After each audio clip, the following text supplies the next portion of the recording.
Hello, good morning. Welcome into Monday. Tickets to see Behemoth and Slayer and Lamb of God all coming up a little bit later on this morning. Did you just promote Behemoth in that show?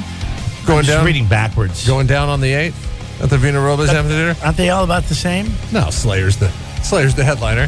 I was at H&M yesterday. Get this, okay? What's H&M? H&M is a cheap clothing retailer that came into the fray in downtown San Luis Obispo and successfully pretty much just drove out Forever 21. Like Forever 21 heard the footsteps. You know, like when Forever 21's been gone forever. I know. You know when the cornerback is closing in on the wide receiver and the wide receiver just drops the ball because he doesn't want to get lit up by the cornerback or the safety. Okay. They heard the footsteps. They heard that H&M was moving in and they just shut down to their doors. Pretty sure this is a place my wife has shopped in Santa Barbara. H&M is super cheap clothes, right? And so my wife will go there and buy the kids a lot of clothes. So we went kids shopping yesterday, and I was looking at the clearance rack for dudes' shirts, and there was a Slayer shirt there, and I was like, "That is so metal!" Buying your Slayer shirt at H&M, and I wanted to buy one just to have one because it was only $5. Because hey, if a Slayer shirt's only $5, I'm going to buy a Slayer shirt. But they didn't have any in my size. What's on the Slayer shirt? It just says Slayer, and it's got some kind of Slayer graphic on it or something. You know, people. You didn't buy it for $5? Well, it was medium. That's all they had. And I wear a large, so it would have been short on me. Oh yeah, that's all they had. It was on the clearance rack, like I said. So it's it wasn't like I got to have my pick of the Slayer. Kyle would have been so proud of you. I know. He wouldn't have bought it though. Well, like people. From the same guy that's wearing the who are you mad at? Android shirt. If you're an H&M or if you're an H&M hater, or if you're a Slayer fan and you're a hater that they sell T-shirts at H&M. I don't even know what H&M is. Is it like the Gap or something? It's like cheap Gap. Yes. Okay. It's like their clothes were. I don't know how to explain it.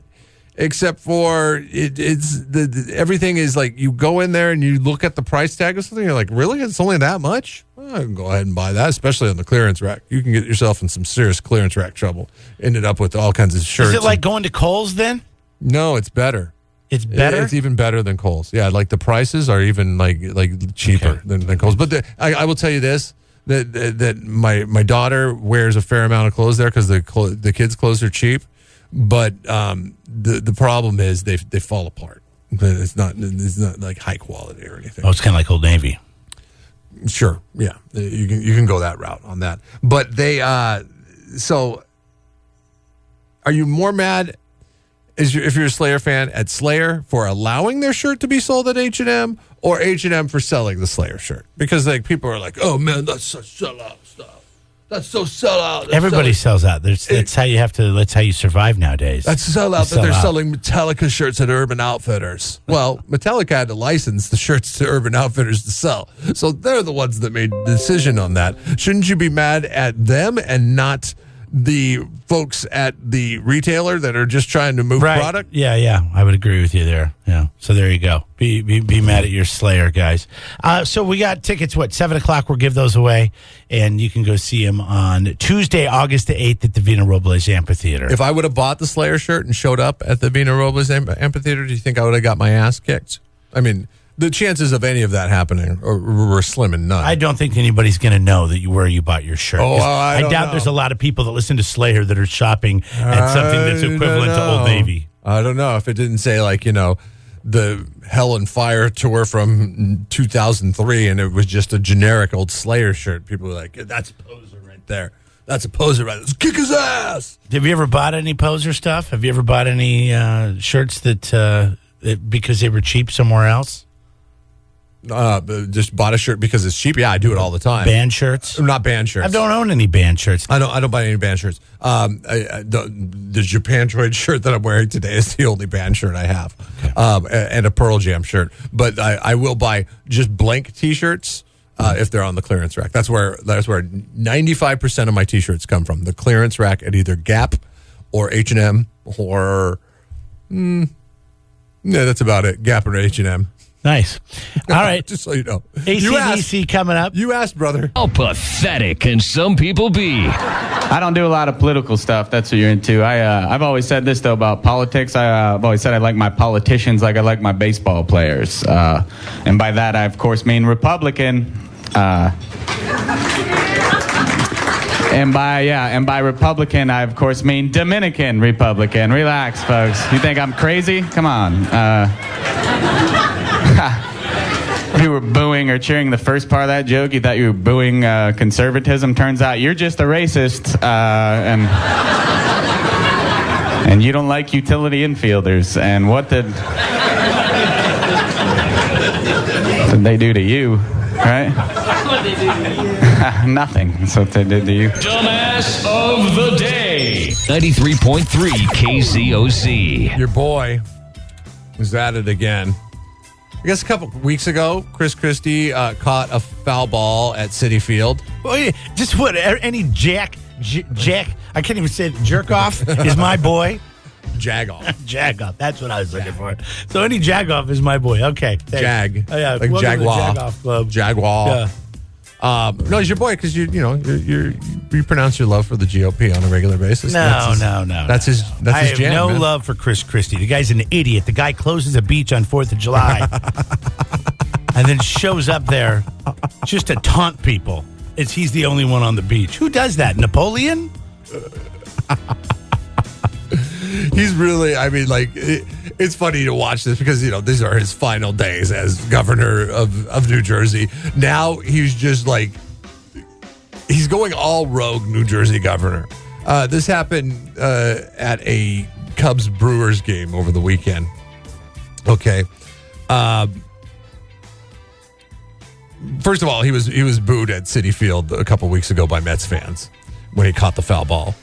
And then his son ate it. Instead of giving it to a 7-year-old next to him, he stole it out of the kid's hands and then he ate the ball. From a 7-year-old's hands after the 7-year-old caught it, and then he just threw it down his mouth. Didn't even chew. Yeah. Then he said, "How do you like that, 7-year-old?" Chris Christie's son works for the Milwaukee Brewers, and he was in town. He was in Milwaukee to visit his son. And this Cubs fan kept heckling him throughout the course of the game. The Cubs fan was sitting, I don't know, looked like 20, 25 rows up from where Christie was on his field level seats because his son works for the team, so he got good seats. Of course. Right. This guy's connected, I'm telling you. I tell you what. He wants to have his family have a private beach. He's just going to shut down the beach for the weekend. What, his other son work for the beach patrol? Harbor patrol? But he didn't take into account the day and age of YouTube and what happened with the conflict with the fan. Now, I'm going to play this for you. It's only 20 seconds. You can't hear a lot, but how it starts out is big, fat, roly-poly Christie is standing over a fan who's sitting down in a Cubs jersey, just pointing in his nose, yelling at him. Yes. But you don't get that audio because the guy was probably grabbing his phone going, "Oh my God, Chris Christie's yelling at the guy sitting right next to me. I've got to get this on video." So you don't catch the real tenuous part of it, but you do catch the I guess the post game replay. So that was Chris Christie yelling at the guy, not the that's somebody else laughing in the background. Play it again, see if we can make it out. Okay. Now you have to listen for the voice in the background. Now that was Christie. I can't hear anything there. Okay, you can't hear anything. But he's just standing over him, just pointing right in his face. Holding a plate of nachos, doing so. Appreciate that. Are you kidding me? The guy should have shoved the nachos in his fat face. That would have been awesome. So really, big boy? Get out of my face. You did hear the guy say, "I appreciate that" to him, right? So then the guy that's taking the video asked him a question. What did he say to you? There was a Secret Service right there. What did he say? I don't know. You want to act like a big shot? You want to act like a big shot. Yeah, and then somebody hits a single in the game, so everybody starts going crazy. He was asking him if he wants to act like a big shot. Right? There's only one big shot here, buddy, and that's me with a plate full of nachos. You know what's awesome about this? In even truer Chris Christie form, he didn't drop a single nacho during that whole tussle. If he was just as efficient with the New Jersey's budget as he was with his nachos, it'd be all right. Hey, at least the man still goes and gets his own nachos, Hey, right? if Chris Christie comes in your face and has a plate of nachos and he's pointing in your face, don't you bat that freaking nachos? I said, get out of my face, fatty. Can the Secret Service take you down? Yes, they can. For batting away nachos Yes, they if can. he is in your personal But space? it might be worth it. It might be worth Yeah, I it, think it especially would be. especially with that video. Shove that in his face. You getting this on camera? Okay. You got to make sure it's on camera. Is it just me? Chris Christie, like, I don't know. I think he's been a decent governor. There's that whole Sandy thing, but then there was that whole bridge shutdown thing. Yeah, there's a whole thing where someone died because someone linked to his office, unofficially not connected, shut down a bridge. Yeah. But I he don't did a know. good job working with Hurricane Sandy. And then he's come on, he was Trump's yes man. I mean, that whole thing with Trump was so weird. It was. And still is to You this can tell day. that he just laid down. I mean, I had no respect for him. If I ever had respect for him, once he did that with Trump, and I realized that he was not on board, but he was obviously doing it for some political gain that he never got, no respect. No respect. Sorry, Christie. So you think he sucks as a governor? Which does he suck worse at? Lap band recipient or a governor? Too soon. What do you mean it's too soon? It's not too soon. It's not too soon at all. Has there ever been a record of someone who got lap band surgery and then gained 15 pounds? I don't know. I don't know. Like, he looks the same to me. He looks absolutely the same. He's Yeah. always looked the same. Yeah, it's like he got the worst lap band surgeon in all the tri-state area. Who knows? He's a politician. Maybe it was just used for marketing. I don't know what the benefit Did he of go that to would be. Mexico to get that done? Jesus. Because they got good nachos there. God, Chris Christie might be more embarrassing than all of them, if you think about it. I'm trying to think of another politician, and I'm sure Jesse Ventura, maybe. Yeah. Minnesota. Minnesota had the beat on this like decades before the rest of the country did. You know, like getting somebody who is from the world of wrestling. Keep in mind, our president is in the WWE Hall of Fame. What is he in the WWE Hall of Fame I don't know. for? Is like a promoter or something? I don't know. You know this. You're not making this up. He is in the WWE Hall of Fame. Donald Trump is the Well, but he wasn't a wrestler or a only manager. president in the history of presidents of the United States of America to also be in the WWE Hall of Fame. That's quite a that's quite a profile. It is quite an accomplishment. But there was a governor, Jesse Ventura. He's in the WWE Hall of Fame as well. So, I mean, you know. But when you think of shenanigans and the issues that come outside of being a governor, you think of, or even being a governor, and some of the turmoil that he's been in. I don't know if there's anybody that takes the cake more than Christie. He eats the cake. He takes it and he eats it. He takes his cake and he eats it too. He shoves it down his throat. I just don't know how he was able to get away from that bridge thing the way he did. Like, how did he just walk away from that? You know? Like, people went to jail, okay? People went to prison. Because he pawned it on someone else. That's what they do in politics. You find somebody underneath you. You just threw him under the bus. They tie him to it, and then you said, I didn't know I'm anything not about taking this. the fall for this. You're taking the fall for this. Yeah. Bring me my nachos. Like, do you have to eat nachos in public? Like, if you're at a ball game. If you're regularly ridiculed, I got to be honest. I'm kind of got a weak spot for nachos when I go to the but movies if you're- or a ball game. If they have that creamy cheese sauce, I'm in. if you're regularly ridiculed for your weight and you are a public figure and you had lap band surgery, Would you rather be sitting there eating a banana or an apple? nice little salad. Yeah, You get a salad at a ball game? I don't know if that's even an option. I'm sure it is today, but yeah, In Milwaukee, come on. not there. No. If you got that salad to be covered with deep fried cheese. Are we putting this new question out yet? Yeah. We're asking you a question. Governor Christie, we know that he's not good at being governor, and we know he's not good at lap band surgery. So we want to know what he's worse at, in your opinion. Is he worse at being a governor or worse at being a lap band recipient? Receiving the lap band surgery. Yeah, that's Wow. not the official California Fresh Poll question. That's not an easy one to answer. You got to think about that one. I know. Really bad governor, really bad lap band recipient.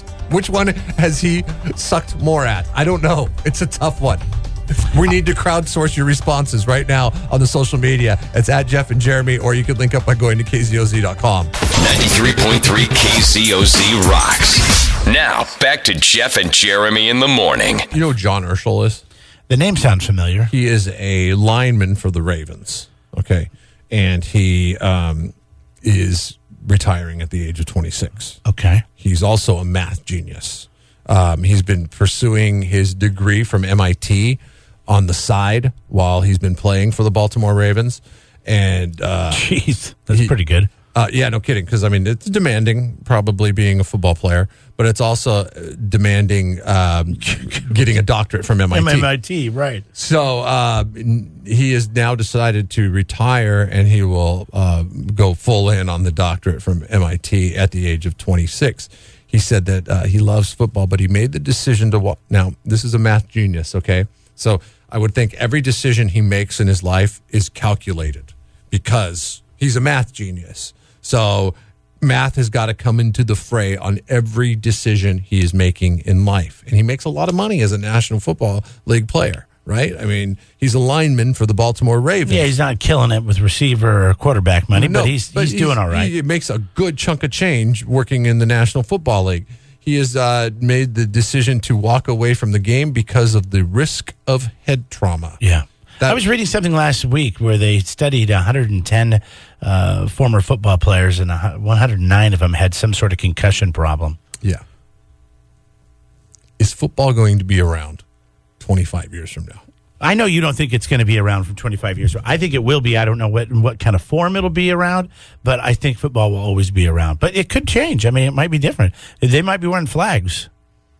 They might be wearing, I doubt it'll be flags, but of some sort of sensor or something. I don't know. It'll be interesting to see. Some sort of sensor. Well, I'm just trying to think of the future, Jeff. Just go with me here. You know what I mean? Like, it's flags right now, but down the road it could be, I don't know, some sort of what about suit robots? that they wear that, oh, God. I'm being dead serious. What about robots? And the reason why I say robots is because then the developers become the stars. The developers. yes. They become the stars. The Steve Ballmers of the world. But here's the thing. The problem with robots is they're all the same. Some guy. There's no competitive advantage there. Some 42-year-old And why do we overweight care? guy wearing a white shirt, pocket protector, and a brown tie. You're rooting for him. You pick him up in your fantasy football draft. It's like that guy that called us last week, said he was a race car driver, and then we found out he races remote control cars. There's no danger in that. All the competition, none of the danger. You know, that's not a bad way to go. Developers. Yeah, I don't know. Developers. Would you watch flag football? Developers. I don't think I would, no. If the NFL came out today and said, you know what? That study last week was way too much information to process. We need to back off, do more research, because guys are seriously getting hurt. Guys are retiring early. I don't think they could do it. A third of the San Francisco 49ers roster retired early last year because guys are getting hurt. But guys would still get hurt playing flag football. Those guys run and they play at such a level and such a speed that you're not going to be able to completely slow down. And yeah, it would be few and far between, but people would still get hurt. At its highest level, is flag football entertaining to watch? It's fun to watch these guys, especially offensively. You know, if you're an offensive guy, I could see you. But I like watching guys get hit. I like defense. So it would really be tough. No, there would be no more. Football. There would be no more Cam Chancellors of the world. No. I mean, you would start grading people on their ability to grab something, a moving target. Essentially, that's it. And it would just really, that'd be lame. What do you do with the flag when you throw it down? I mean, when you tackle somebody, like you rip it off, you know, because it's Velcro flag. Is that what it is? It's a Velcro. When I was in school, yeah, there's a Velcro flag. When you rip that. Remember when you wrap the flag under your belt so they couldn't take it? Yeah, that's a penalty. Then you have to get it out really quick before the referee came before over. your teacher noticed what was going on. I took a look at it. I wasn't wrapped. What are you talking about? It was fine. I was wrapped. I thought I was wrapped. No way, man. You suck. You're slow. You can't. You have butterfingers. Butterfingers. I don't think the football will. I mean, it might be flag football, or it might be robots, or it might be something else. It's going to be something else. In You're 25 have to find years, something else to watch. But will it be as popular as it is now? Right now, it is the biggest thing. I mean, I was just looking on Twitter, and Jay Ajayi went to the sidelines during training camp 42 seconds ago, and Jamie Eisenberg was like, uh-oh. He tweets, "Uh-oh," because he's a fantasy football guy. Don't you think for in this day and age that we're being a little bit naive to think that this is going to go away in 25 years and they're not going to be able to They make so much either money on develop some sort of I don't think it's naive at protective all. helmet to where it will protect these guys more, and it's just that's got to be in the works Stop right them now. to this point? Like, why can't they have developed this helmet by this point? Because they haven't felt the pressure, and it's a lot of money to develop something like that. But I got to think somebody out there would want to capitalize on it. Seth has the best idea I've ever heard for football safety. Seth that works here. Yeah. And that is putting a rubber coating on the outside of the helmets. So, like Rubbermaid coating? So the hits are absorbed, the hits to the head are absorbed on the outside and not on the inside of the helmet. Well, why aren't we doing that? That sounds like a pretty good idea. I know, that's what I say. It's Mr. Midwest? But it would be funny because what would happen like when two people run into each other and they're wearing essentially rubber balls on their head? Oh, then they snap back and get and then they get a neck injury. They get whiplash. Next thing you know, guys are throwing out their necks. And then they get Whatever. I'll still be watching that, though. A Rubbermaid suit. Boy, that'd get hot, wouldn't it? Next thing you know, everything's Rubbermaid. And Rubbermaid's not what we're talking about here. It's not the bodies that's the problem. It's the heads that's the problem. The heads are the reasons that people go. Well, the heads are the reason why John Urschel's walking away from the game at the age of 26. And he has a degree from MIT. I think he'll be all right. They don't always think, but when they do. Jeff and Jeremy in the morning. 93.3 KZOZ rocks. Our California Fresh poll question online at KZOZ.com. California Fresh markets 5 cities thrive in Pismo Beach as well as the Foothill Plaza in San Luis Obispo. And asking you, what do you do on your lunch break? Besides lunch. Besides what? Eat your food? Yeah, because some people, it's called a lunch break. So you do it and then you eat your food. But then sometimes, I don't know, if you pack your lunch, does it take you 30 minutes to eat the lunch? No. And you can eat it as a matter of fact, I'm looking at the choices here. What do you do with the other 20 minutes? And if it takes you 10 minutes? My option is not on here. What is your option? And you know what I do because you do the same thing. Well, we work? sit across. Yeah, we just work through our lunch. And that's not on the poll. We have little social network stuff like Facebook, Twitter, Snapchat. Is Snapchat still a thing? Oh, yeah. What is that? The kids are doing that or?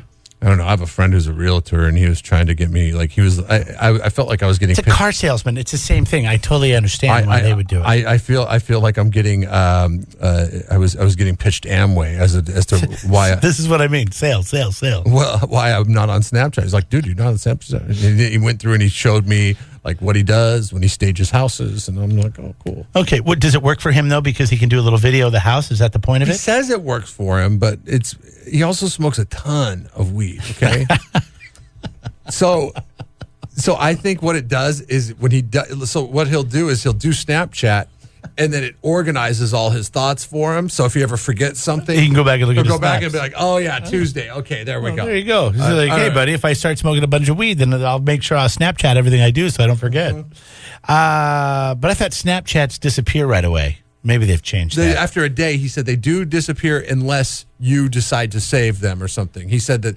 and he was actually showing it to me, and the layout it looked pretty impressive, actually. They've come a long ways over there at Snapchat. You could read stories, play video games, read a magazine. I would love to see who does that. We have some magazines that are dropped off here every once in a while in our what we call the bullpen area. Sometimes it's got some couches in it. It's very therapeutic, though. It's kind of nice to flip through a magazine. Yeah, the whole action of flipping through a magazine and just looking at it and reading the words. And you know what magazine I enjoy? It's like a throwback. And it's the only magazine I read anymore, Slow Life. It's a good the one. local magazine. And I like to see what's going on. And when I see one of those, and I think they come out once a month, or maybe it's every couple months, because I don't see them all that often. Mm-hmm. And it's a popular thing around here because as soon as you lay one down, it's gone. Picked up by somebody else. Or if I pick it up, somebody's like, hey, what are you doing with my Slow Life magazine? I'm like, I was just sitting here, I'm reading it. Settle down. Like, God, are you serious? Oh, yeah, well, I was trying to. You get the salespeople. I was trying to get some leads on that thing. Do you... Do they make it I'm not going to available online? I don't know. I've never checked. It's just one of those convenience is that when you see it laying there, you're like, oh, I'd like to see what's going on with Slow Life magazine. I enjoy that magazine very much. And then taking a quick nap. I have my wife has a gal that she works with who's older than her, and that's something she's done for 20 years. Is she takes her lunch out to her car, and she eats her sandwich, and then she takes a nap. And takes I guess she has like an hour at lunch, so she got 30 minutes of food and 30 minutes of sleep. It's refreshing. I'm a big proponent of the 30-minute nap in the afternoon. I'm a half-hour guy. Yesterday afternoon, I want to get through that lunch and get out. It was a 2-hour nap. I know. I'm the same way. I'd rather nap at home. Here, but if you're required, like some places, they require you to not do anything, not do any work whatsoever during your lunch, and that's who we're kind of speaking to with this poll question. What do you do with that rest of the time? Is this like the Google thing, like the whole Google idea of not doing anything? No, because Google people get to break while they're working. It's like they get to take time out and go see the massage therapist, and take time out and go down to the barista and get a coffee, and they're not working. Go banana meditating in the courtyard, whatever that is. I just made it up, but it sounds like something they would do at Google. Do a little yoga. That's what they do. They do it while they're working. So it doesn't really apply. But there are some places that are super rigid they're like, you got to take an hour lunch and you got to be off the clock and you can't be doing any work during that lunch period. And you're like, okay, well, great. What am I supposed to do? I might quit that job. That's up to you. I know, because I want to get out of there. It's like I don't want to sit around here for an hour. It's like you're keeping me around here, I mean, are you bringing in lunch? Are you serving drinks? Like, what are we doing here? Yeah, especially being under the circumstances that we are under and have been under for so long. If I were to go to a job where that would be very hard for me to acclimate to. It's the California Fresh Poll Question, KZOZ.com. By the way, it looks like three-way tie for the lead with a nap, read a story on the internet, and look at Facebook, which is something I'm guilty of doing. Nobody said well. Video games? I like to see what other people are doing. Because video games was the whole reason why. 14% of people said video games. Oh, they did?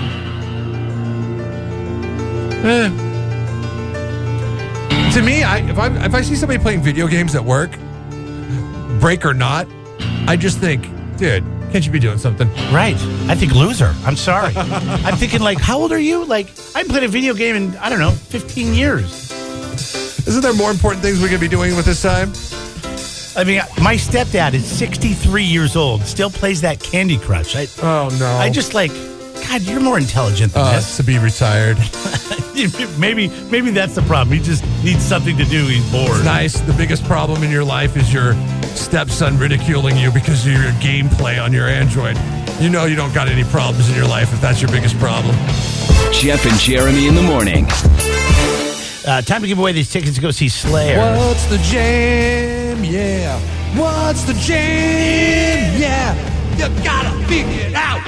You sound constipated in the beginning of that, and then I feel like you're at a concert. Just channeling my best. Slayer, Lamb of God, Behemoth. Chad Kroger on that. That was supposed to be Chad Kroger? WWCKD. Hi, good morning. Who's this? Good morning. This is Nate from Paso Robles. Hey, Nate, we're going to give you an opportunity to win these tickets. Are you ready? I'm ready. All right. These are comments made about a song from an artist that performed the song. You got to tell us what the song is, okay? All right. Here we go.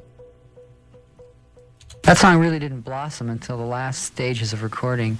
I remember being quite concerned that it wasn't a very good song for the longest time. We went to great lengths to making it sound good, and in the end it just blossomed. It was like all of a sudden, after it was mixed, it was like, the song sounds great. So I think it was a late bloomer, that tune. All right, Nate. We'll play it for you again because it's the first time you heard it. Key word there is, for me, is blossom. What kind of rock star, if he's a rock star, uses the word blossom? Here we go. That song really didn't blossom until the last stages of recording. I remember being quite concerned that it wasn't a very good song for the longest time. We went to great lengths to making it sound good, and in the end it just blossomed. It was like all of a sudden, after it was mixed, it was like, the song sounds great. So I think it was a late bloomer, that tune. All right, Nate. What do you think? The artist who's talking about the song? We need to know what the song is. What's the jam? That's the name of the band. I mean, the contest this morning. What's the jam? What song is he talking about? I have no idea. Yeah, I would have no idea either. This is a tough one. All right. Thanks for trying, though, Nate. Appreciate it. 543-3693. That opens up. I will tell you, this is a song that is heavy on our rotation up here at 93.3 KZOC. All right. So you got to kind of figure out who it is that's talking to figure out what the jam is. Or you just throw out songs, I guess. 543-3693 are the numbers to get through. Hi, what's your name? It is Mike. Hey, Mike. What's happening? Nothing much.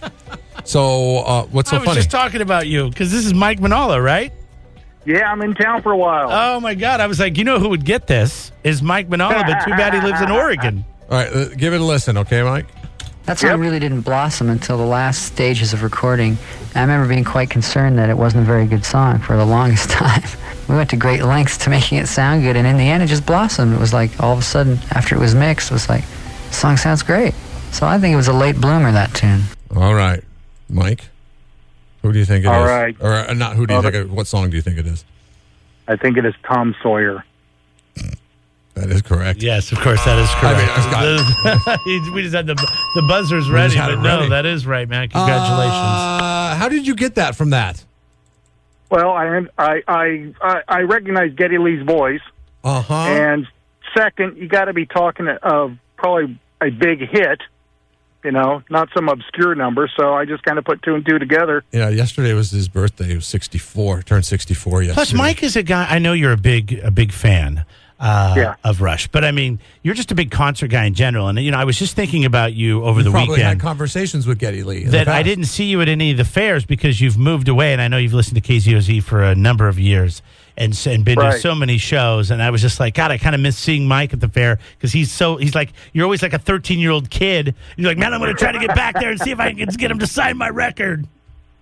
Yeah, thanks, bud. Are you in town long enough until next week? You go see I'm going to be in. Hey, I'm in town for a month and a half. Well, go have fun at the Slayer contest. Yeah, hell yeah, contest. I don't know if that's your jam, but you got a couple of tickets to go see Slayer, Behemoth, and Lamb of God. If I were to play another game now that we've moved on from What's the Jam, and I were to play with you, where did it chart? What would be your guess on Tom Sawyer? Where did it chart on the charts in 1981 when it came out? What charts are we talking? Rock charts? Just the Billboard charts. The Billboard, like just sales charts. Then is that what we're talking about? The Hot 100 chart. Yeah. Was this a single or the album? The single. The single. The song. Okay, Tom Sawyer. Oh, that's a big song. That's Rush's biggest song, right? That is the biggest song from Rush. I would assume that it would be top 10 because it's their biggest song. But for some reason, I know you, and I think it's going to be. Because I'm asking a question for a reason. Yeah. I would say top 20 though for sure. So 44. Really? It never. Casey Kasem never had the luxury of talking in and out of Tom Sawyer's Rush's Tom Sawyer, which is really strange to me because that is such a big song. So that tells me that song went on to be bigger after it was initially released. Like it got big over time. Right. Like the movie that my daughter watches all the time. It wasn't big when it was first released, Frozen, but it's like still like the biggest Disney movie to date. Disney made a lot of movies, but it wasn't big when it was first released. It just got big over time, and it's still big 5 years after it's been released.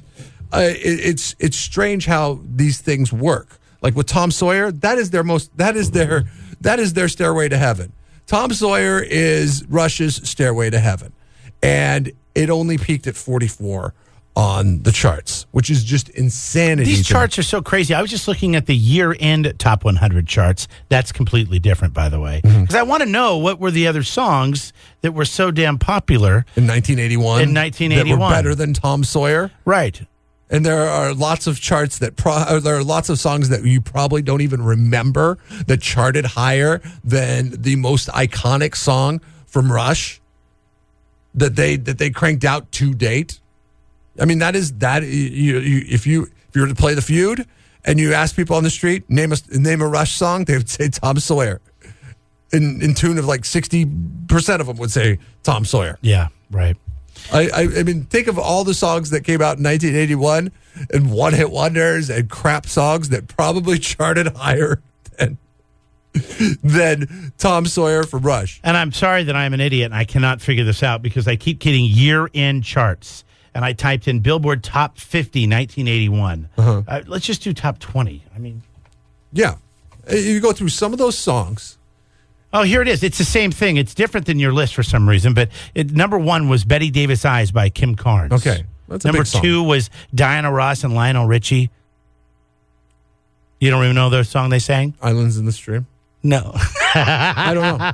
Is that what it is? I think that was Kenny Rogers, wasn't it? I don't know. That was Endless Love. Okay. All right. Remember Happy Gilmore? No. Lady by Kenny Rogers, number 6. 3. This is insane, isn't it? Number 4 was John Lennon's Starting Over. Jesse's Girl, Rick Springfield, number 5. That's so a big pop song. music was... It was king in 81. It was king, yeah. Celebration by Kool and the Gang, Hall & Oates, Eddie Rabbit, I Love a Rainy Night. Okay, you cannot tell me that That was number 8. I Love a Rainy Night is more iconic than Tom Sawyer. It isn't, because every time it comes on, because I'll put it on, I'll put on some Eddie Rabbit, and people are like, what the hell is this? Yeah. I'm like, you don't remember this? Nobody asks that question when they hear. Until they hear him sing I Love a Rainy Night. No. They know immediately that it's Tom Sawyer. We're asking you the question this morning. What other songs got bigger over time? Okay, they actually went on to be big well after they were released. Like Tom Sawyer didn't start off strong, but man, it stands the test of time. We're asking you, what is the one song that is so good that you can listen to it 100 times in a row? Mike writes in, he says, Friends in Low Places. No, God, no. And I have a feeling he's only saying that because Garth Brooks just did an amazing job and played 2 shows at the fair last week. When he sang that song, was it good? Oh, yeah, of course he did. Yeah, it was great. Does he? Is that his encore song? Like, does he do that as the last song for the evening? Not at all. About halfway through the show. Me, it would have to be AC/DC. It's hard to pick a song, but I love this song. You can listen to this song 100 times over. Oh, Yeah. God, this would drive me insane. This is a great song. It's got to be an upbeat song, right? No. It's got to, for me, actually, it's got to have songs with many tempo changes to break it up. You know, you need like that long bridge, that long plodding bridge. What do you got? What's yours? Well, you only know one of them, really. Mayonnaise by the Smashing Pumpkins, Everlong from the Foo Fighters, and Black Metallic from Catherine Wheel. And if I had to pick one, it would probably be Black Metallic because it's a long song with a lot of tempo changes. So you're getting like 2 to 3 songs. You went really deep. Yeah. Zeppelin, Kashmir. I think I could probably listen to that song. Because it's a long song. But that's the thing. You have to listen to it 100 times in a row. But in order for a song to have lots of tempo changes. That beat is just... Yeah, no, Kashmir is a good song. That's a good... and then the other one iconic. I wanted to throw out there was Eminence Front by The Who. Good tempo change. And that's another one of those, just that tempo I could never get tired Patrick of it. writes in on Twitter. He says he could listen to Tom from Via Automotive serenade him all day. Tell that Yahoo Patrick he's an idiot. Thank you, Patrick, for the Twitter submission. Will writes in. He says, "This is the end from the Doors." That's the song that would mess with your head after you get to after 60. I'm thinking I would. So you'd have, like about 3, you would have to start doing drugs. Seriously, honestly, I would. That almost scares me a little bit to listen to that song that many times. I would think I would get suicidal or something. I think there's some sort of message in that song that's buried in there. Fun challenge. Do you remember there was that radio station in San Diego that made those poor souls ride that roller coaster down on Mission 100 times or something in Mission Beach? They had to ride it they wrote it consecutively. They would show up at 8 o'clock in the morning and then 9 o'clock at night, and then the last man standing got to take home a car. But then, they ended up staying on that roller coaster far too long, and people got spinal cord injuries and stuff, and the radio station ended up having to settle with a lot of the people that were on the roller coaster. So they got more than a car for staying on the roller coaster. They got a lifetime of back issues and a payment as a result. See, now we look at that and we go, what a bunch of idiots. But it's no, it wasn't that sue happy culture then. Now it's anytime we're going to do something, it's okay, well, how could they sue us for that? Exactly. Oh, you always got to keep in the back of your mind, how are you going to get sued? on this one. This one, I don't think we could get sued on, though. If we, all these people that are like writing in these songs that they say they could listen to 100 times, we stick them in a soundproof chamber with just a boombox and that single on the boombox, and they got to listen to it 100 times and see who can last. See who could last doing that. You know, you give them some kind of a prize. The 100-song challenge or the 100 times challenge. I think that wouldn't be that tough. For some of these songs, it would be tough because, like, people are saying, like, this is the end from the Doors. That's fine and all, but the song clocks in at like 9 minutes. So you listen to it 100 times at 9 minutes. I don't know what the math is on that. That's a lot of damn minutes. What did you want to add to the list here, bud? Peaches by the Presidents of the United States of America. You could listen to Peaches over and over. I mean, like, I'm a big Presidents of the United States of America fan. And I know it makes me weird, but I really could. You could listen to Peaches 100 times in a row. I could. All right. I'm gonna eat a lot of peaches. Yeah, that's the country. Peaches come from a can. They were put there by a man in a factory downtown. And let's hear it again. Thanks for the call. Moving to the country. I'm gonna Wait, this would make you not want to eat peaches ever again if you had to listen to this 100 times. 100 times. But the saving grace of the song is it clocks in at 2 minutes and 48 seconds, so you're not going to waste a lot of time listening to the song 100 times in a row. That's very true. But, you know, you'd have to be a band. Thanks for the call again. It would have to be a band that I haven't heard in a while as well.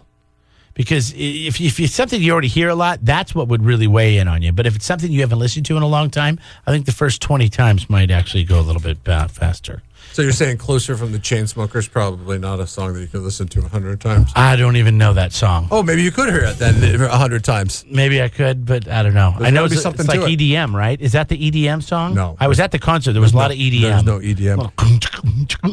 You know what the cool thing is? I'm a full disclosure. I stole this from a meme on the internet, but it's totally rings true. Any two white guys in their mid-20s could walk up to me and say that they're the Chainsmokers, and I'd believe them. Right. I'd be like, cool, dude. Good morning, Victor. Hey, how's it going? So does this have to be with somebody, with a band that's popular, like, you know, that's played on the radio and stuff? No, God, if you look at all the responses coming in on our Facebook page, I would say 80% of them aren't popular songs.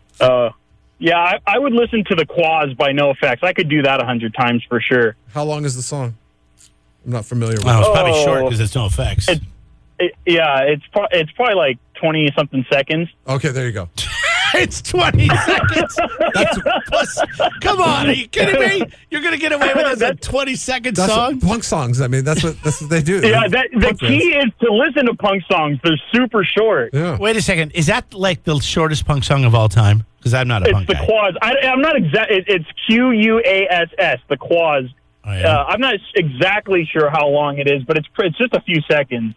As a pop punk fan of the late 90s, early 2000s, I will say that there are albums that I would put on that were pop punk albums, and there would be a track on there, and the song would start and it would stop. It would be much like the Quaz, and it would be like 12 seconds, and I'd look at the counter on the CD player, and I'm like, what?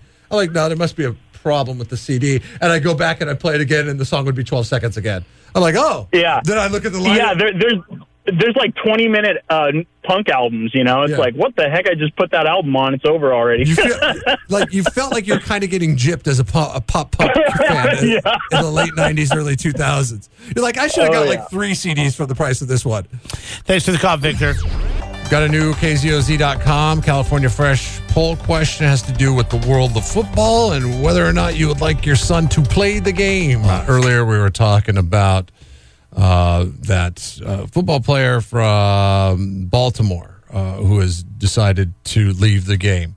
His name's John Urschel. He's also very good at math, and he wants to continue being good at math. So he's walking away from football at the age of 26 in order to get his doctorate at MIT.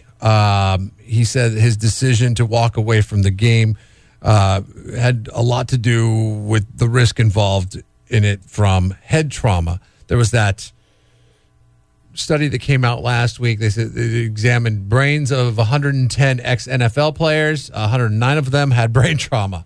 That's not a very good number. if you're trying to recruit people to the game. Now, we're asking you this morning, if you had a son that was playing the game of football, he wanted to play the game of football, what would you do? Would you allow him to because he's got to make his own decisions and learn in life? Not allow it because the statistics are too alarming? Encourage an alternative option, like, I don't know, ping pong, tennis, a safer sport, if you will. Basketball, baseball. I mean, you name it. There's so many safer sports. But if he was dead set on it, you would allow him to, or forbid it no matter what, but also encourage an alternate. Now, I understand where you're coming from on this, and I know that we've talked about this before, and I think a majority of people will say no, they will not let their kids, they will try to steer them away. But I want to know, like, if you had a choice and your kid was way into race cars and racing, let's say they have for young kids, they have those go-karts, and or playing football, what would you be more on board with? Which, I mean, if you had to pick between two dangerous things that your kid wanted to do, like let's say he wanted to be a pilot or he wanted to be a skydiver, and or he wanted to play football. Skydiving is remarkably safe, I guess. Talking to Steve last week, he's been on like 15 skydives. Don't talk to Steve. Are you talking about Steve from Woods? Yeah. He's quite an he's jumped out a few times. I don't know. Maybe would you say 15 times? He said 15 times. Yeah. So I mean, yeah, and he's made it. So, but still, have you ever skydived? Have you ever jumped out of a plane? No. Do you ever plan on jumping out of a plane? No. Yes, it's nothing you want to do. But I did. He enjoys that. I played football for a year. Yeah, in high school. Your son comes to you and he says, "Dad, I want to be a skydiver." I got out of football because it was just ridiculously, like, it took too much toll on your body. It's like, why would I want to hurt my back and my knees and my head? You're not tough enough. And my concussion. I did get. Nobody talked about concussions back. In I did get a concussion. Early '90s, late '80s. I did get a concussion one day in practice. I was like, this is just not for me. This is not my thing. It's probably because you weren't going 100%. Nobody talked about it, but it did happen. That's what the coach would say. Well, if you were going 100%, you wouldn't get hurt. Yeah. It's all you lazy bags of bones out there that don't go 100%. You're the ones that get hurt. We don't need you on the team. When you lay off, you get hurt. That's what they would always tell you. I was like, the rationale on that sounds like somebody that's been hit in the head too many times. Jeff and Jeremy in the morning. The early results on the poll question, because, I mean, we just launched this poll question. Is 50% of the folks say that they would encourage an alternate, but allow him to do it if he is dead set on it. That's if your boy comes up to you and says, "Hey, Dad, I'd like to play football." Right. Encourage the alternate. But, I mean, 10 years ago, people would be like, "Yeah, sure. My kid wants to play football. Go ahead and let him play football. No problem." People are at least thinking about it now. And 25% are saying allow him to. He's got to learn to make his own decisions. Did you quit football, did you say? Yeah, I did. I only played one season. Didn't you quit basketball too? Because you didn't like your coach or something? I got thrown out of basketball. Oh, okay. So you didn't quit. You got thrown out. Mm-hmm. Okay. Wait, did I get thrown out of basketball? What about choir? No, I did get thrown out of basketball. Okay, so this is what happened. What happened to choir? These are the three things I know that you've done. Choir, I stuck it through. You stuck it through choir. Okay. Tennis, and you stuck it to what's her face in the closet. Yeah.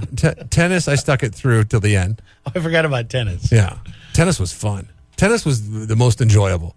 You only have like 10 people on the team. I don't even think I could even muster up you would have had to have big cojones. I played tennis against you. You wouldn't make the team.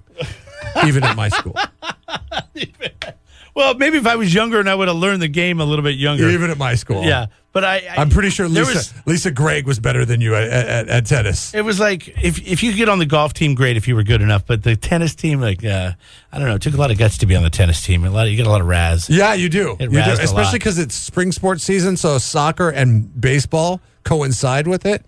And, like, I remember the coach, he was like, dude, we got to get, people out for tennis. And I was like, well, I play tennis. Because I did. I played tennis recreationally. And he's like, how did you play tennis? Did your grandparents live at a country club or something? No, actually, my grandparents had a really big garage and wall. Okay. And you played against the wall? That I would hit the tennis ball against. And that was your experience before you went out for the tennis team in high school? Against the garage and wall. It was awesome because they had these, and it actually simulated real-time play pretty well because there was a lip on the garage where a brick wall would extend on up to the rest of the house. Right. And the garage was one of these garages where the driveway angled down into the garage from the street level, so the garage was actually lower than the street level. Yeah. So that would help contain the ball and when it came back and hit the concrete. So then you would hit the ball back at the garage wall combo. But then there's that lip above the garage where if you hit the ball against that lip, it would take a sharp dive down. So you'd have to run up and scramble like it was like a drop shot at the net.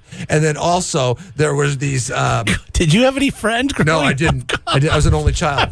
There's like in the summertime when I stayed with my grandparents, they did not have any children in the neighborhood. I understand. I know. You came up with these great games. I'd have to find ways to entertain myself. And they had these diamonds, these decorative diamonds on their garage that would be nice to hit as well, because if you hit the tennis ball into the diamond, it would either bounce straight up like a lob shot, or it would go straight down, and you'd have to run to the net and scramble to get it. And I remember thinking, thank goodness they so had that. So there was 2 directional diamonds, and it actually helped me work on my serve too, because I would stand at street level, and in order for me to get the serve in, it would be about net high.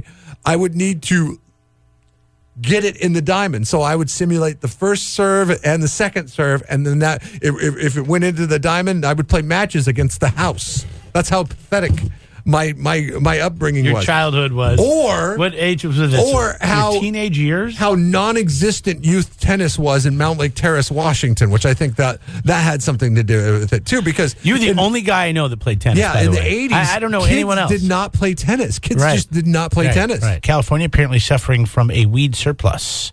Apparently, there's so much cannabis being grown that the consumers can't keep up with it. We talked about this last and it's becoming a major issue. And you were talking about, because there's so much cannabis available, is it cheaper? Yeah. Well, I think it's going to be very soon, because the industry insiders are urging state licensed growers to scale back before the inventory gets more out of control. And some farmers are turning to the black market to unload their excess stuff. So that means, wait, these are guys that the state has approved to grow marijuana, but they're growing so much. Does it go bad? Does it get stale? It must get stale, just like anything. And so they're selling it to the black market, which is illegal. They don't want to do that. So, my thing is, why would you want selling it in a state that doesn't or just selling it to guys that aren't supposed to sell it? All right, right now, when you are a grower or a farmer and you're producing the marijuana, you have to sell it to a licensed dispensary. Okay, and here in California, starting in 18, we'll have those everywhere. Right now, it's just medical, right? So, and I don't know if they can sell it to other states. I think it has to stay within the state, because if they can just sell it to Colorado or Oregon or no big deal, because they have dispensaries everywhere. A lot more than California does. So now we've got this weed surplus. It's funny because you know who this has got to piss off? My dad. This has got to piss off my dad, because my dad used to spend over a lot of hard-earned dollars on marijuana. You know, I mean, he used to. But why would it upset him? I mean, I understand he lives in Washington State. It's legit up there. Now, I'm sure my dad looks at what he is able to do now, living in a state where it's legal, as opposed to what he used to have to do to hide, how he smoked weed back in the 80s and the 90s. In fact, I remember there was a time that my dad got his car broken into, and he'd keep his weed in the middle of the seats. And what, like in a little glove box, or like just in between the seats? And it was in a little glove box, like that armrest type deal. Yeah, it was a Toyota pickup truck, and so it had a little armrest that you put your weed in. And then you also had he also had a ton of change, loose change. All his loose change went into this little bucket thing. And I remember getting in my dad's car one day, and I said, "Wait, what happened to all your change?" My car got broken into. And I said, "Well, did you file a police report?" He's like, "No." I said, "Why didn't you file a police report?" And I knew I didn't file a police report. I wanted to hear it from him. He's like, "Just because I didn't want to bother with it." I was like, "Why didn't you want to bother it?" Yeah, well, eventually. He's like, "Because I had weed in the middle, okay?" I've never understood why people that consume cannabis always carry it with them in the car, especially when it was before it was legal. Now that it's legal, I guess you can have a certain amount. But, I was watching my favorite show, Live PD, over the weekend, and you can't have any burnt cannabis in the car, meaning that like a joint that's been lit or something like that. But you can have it up to a personal amount in a bag or something in the car with you. But I've never understood why it's always like that's where they store their weed. Wouldn't you store the weed in the house? Or are you afraid if you're going to be out and you're going to run out and you're going to need it right away? If we have a surplus of weed now, we being the state of California, doesn't that tell you that maybe it's not lucrative until other places make it legal? No, So I think I don't think that's it at all. Then it can be an export. I think it's that we don't have any dispensaries. I mean, with the medical marijuana dispensaries, but they don't have the ones where anybody can just walk up and buy it.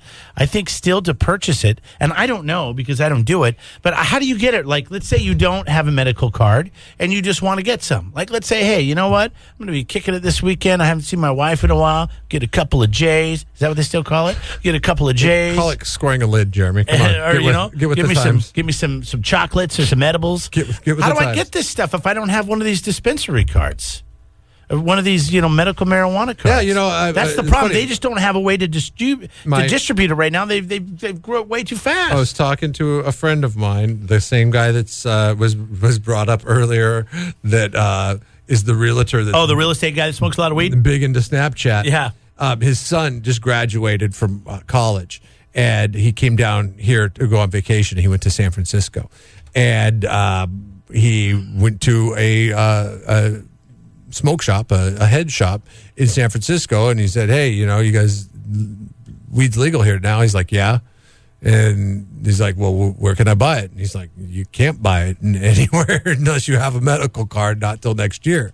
But won't this all correct itself next year when these dispensaries start to open? I'm sure it will. But in the meantime, what are we going to do with all this pot, man? We're going to do a big pot giveaway. Seriously, though. Ow. Jeff and Jeremy in the morning. 93.3 KZOZ rocks. An ounce, you were just talking about, an ounce of weed is called a tire. Everything starts with a T. Wait a second. Like I've never heard that before. A tire? Like I've heard a tire. A 20 sack, a dime, a bag. Why does everything start with a T? Throw me a tire, which is an ounce. I don't even smoke. But how do you know the terminology? I just pay attention. I hear things on, certain Don't ask those questions, Jeff. It's too personal. Yeah. Yeah, he pays attention. I wanted to tell you guys a really hilarious story about Jerry Jones if you had time. What, did you go down to training camp this week? Yeah, I did. Are you a Boys fan? I am, and I know you hate me for that. No, I don't hate. Jeff, I don't hate you. I don't hate you. I don't hate Cowboys fans. I feel bad for Cowboys fans. Oh God! Okay, they can be. Or we. I don't hate Cowboys fans. Cowboys fans that think they're greater than they are. Like, the Cowboys. Yeah, we're coming back. And then, what happened? Zeke Elliott. What happened? Anyways, right. You're not one of those guys. I go to this training camp, and I'm about 20 feet away from Jerry Jones, and he's on stage, and he wanted to give the city of Oxnard a gift, and so he held up one of those big 4x8 signs, and he said, "After 29 years of you helping the Cowboys stay here, be here, produce our team, I would like to give you this gift." And they hold up this 4x8 check, $10,000. That's so funny that you bring that. Jerry Jones is one of the 100 richest people on earth, and he could only pull out $10,000. Yeah, see, that's the problem with when you're that rich. I mean, it's like you got to at least go 50, if not 100. No, 10 is under the table. 100 is something that you could even remark. How do you think he got that rich, though? It's by giving $10,000 checks instead of $100,000 checks. That is pretty funny. It's funny, guys, that you bring up that magic number of 10,000 because yesterday, and I was bitching to Jeremy about this off the air earlier. I had the opportunity to watch America's Funniest Videos for the first time in a very long time. I had no idea that Tom Bergeron's not the host anymore, and Carlton from Fresh Prince of Bel-Air is the new host. I don't like that. Nobody knew the show was even on anymore. I had to say, like, what network is that? He was like, it's still on ABC. I'm like, God, it's still on ABC. It's strange. And so I was watching it last night in real time. And then what I want to know is, how come the grand prize for the funniest video of the week has not changed since 1985? It's still $10,000. Right.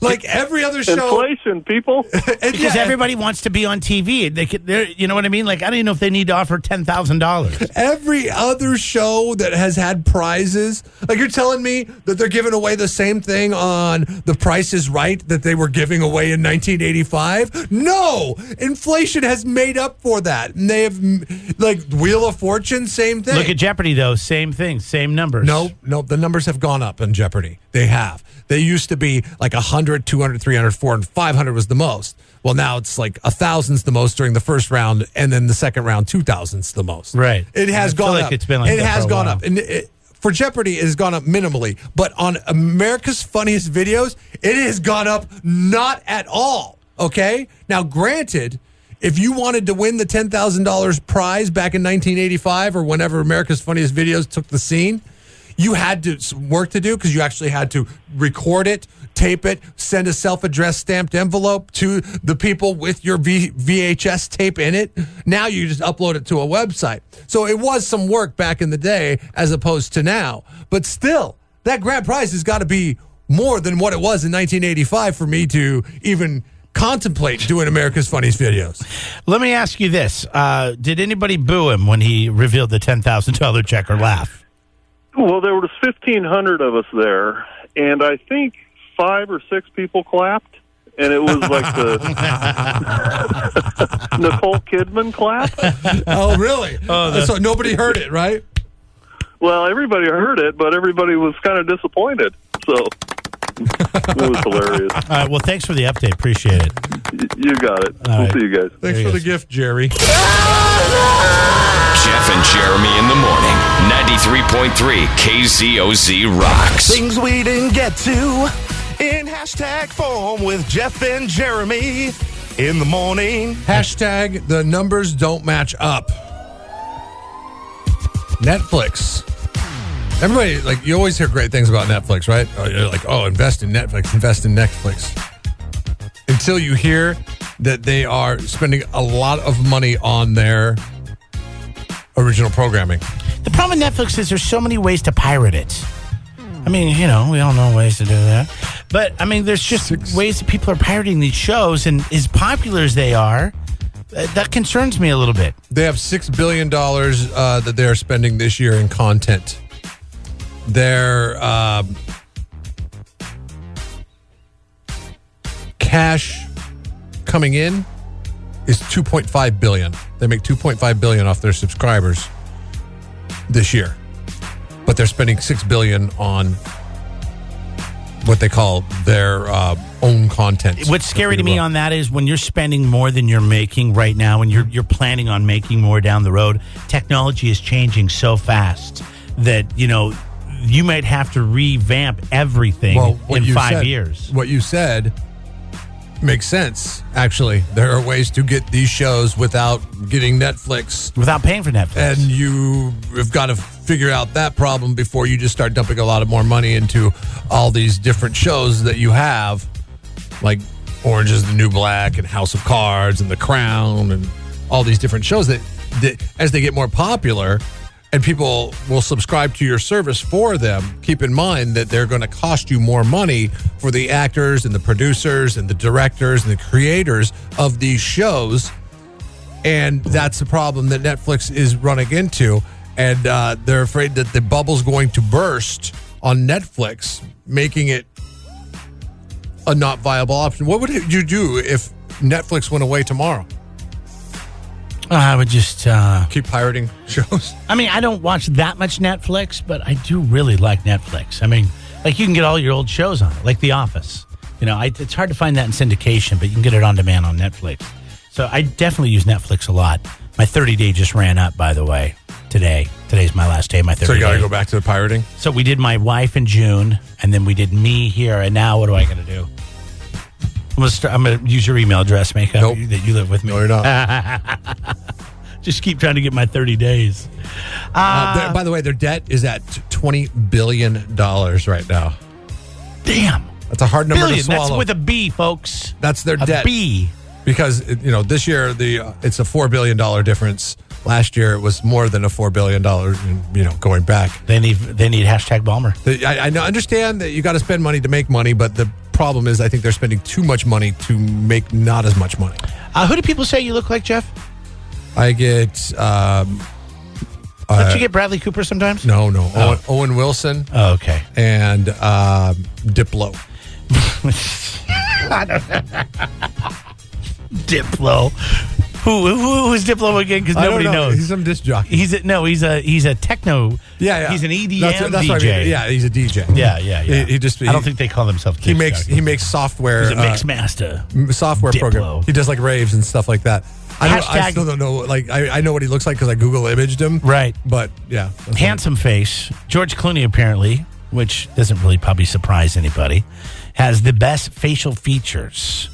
Over 91% of people said that he had the most beautiful face in a recent survey, followed up by Bradley Cooper, who came in second at 91%. Brad Pitt was at 90%. Harry Styles, the fourth, or no, was fourth. Who's Harry Styles? Is Harry Styles? I don't know. Is that? One Direction. I don't know. Okay, that's a band or something. And then it's like asking me who the Chainsmokers were. I thought they were a boy band. It's like asking me who Diplo is. Yeah, right. And then David Beckham comes in at 88%. Diplo not making the list, huh? All these guys have kind of a chiseled feature, don't they? Yeah. Remember, round faces were in for a while. That's why I put on 30 pounds. Now it looks like I'm going to have to go on a diet or something. Looking up Diplo, I guess he hangs with the Katy Perry. He booty calls Katy Perry. So what do you mean he booty calls? No, he's hanging. But she's trashy. I don't like her. Yeah. Well, that's fine. I'm just saying that. But I think she just sleeps around. If it just got thrown my way, I don't know that. I'm just making that up. For a guy that just makes music on a computer, then it ain't so bad. Let's see here. What else should we talk about? Oh, check this out. You know that a lot of parents say that kids will take years off their life. Hashtag live longer. It says, parents actually live longer because of their kids. Makes them happier. Does that make you feel better? Yeah, and I believe it. I definitely take better care of myself with kids than I did sans kids.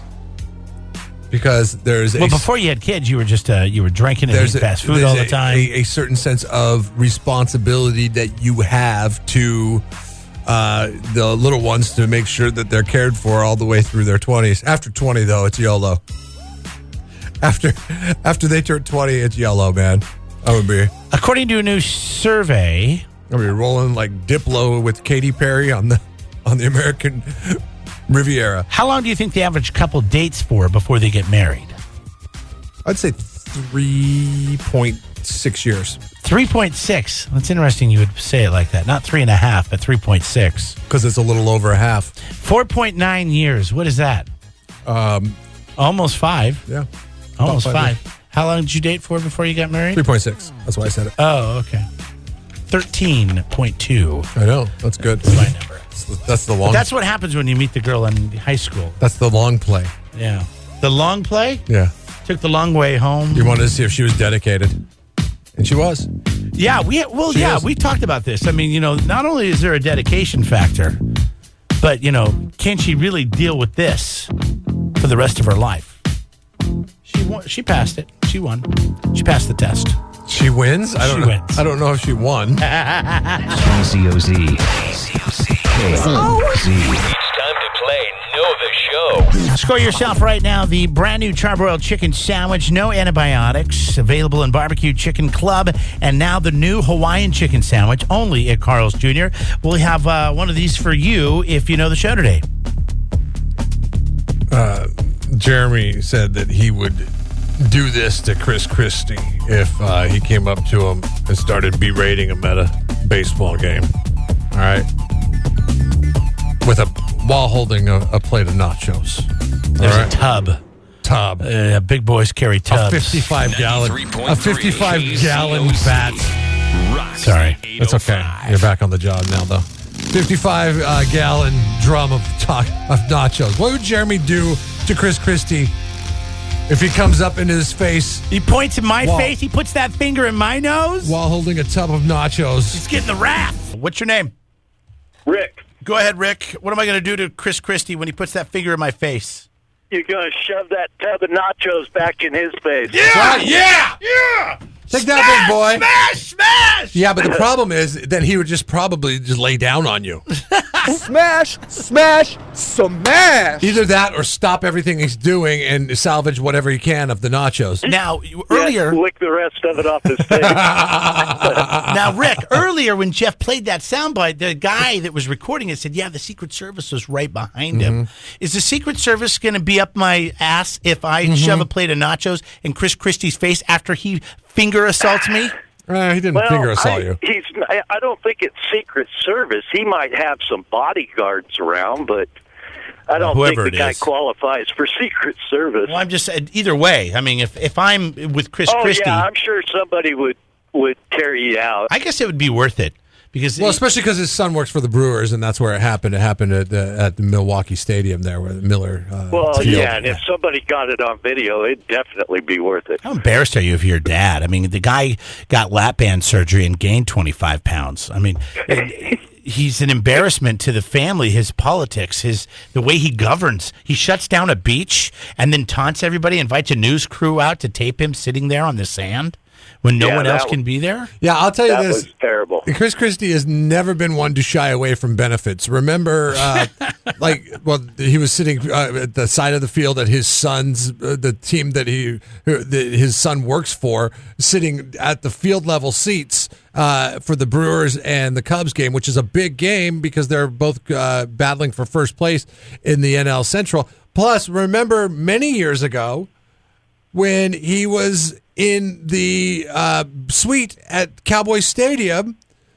with Jerry Jones. And you're like, well, what the hell does Chris Christie have to do with Jerry Jones? Well, he was lobbying for President of the United States of America. Jerry Jones is inviting him up to the suite. Come on, man.